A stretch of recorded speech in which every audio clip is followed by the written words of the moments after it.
მოდი დღეს ვისაუბროთ სპარტაკის ფანატებისთვის. მათ შორის ვარ მეც. გამოვიდა ამ სერიალის სპინ-ოფი არაჩვეულებრივი, სხვათაშორის მე ძალიან მომეწონა. სერიალს ქვია სპარტაკი აშურის სახლი.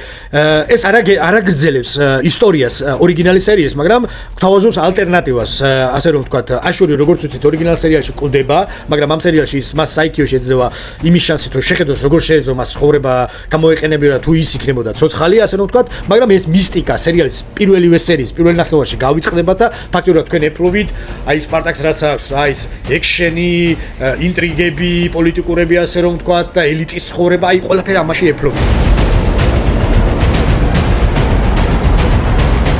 სერიალს 7.5 აქვს შეფასება IMDb-ზე მაყურებლებისგან, ასევე Rotten Tomatoes-ზე კრიტიკოსებისგან მას აქვს შეფასება 85%.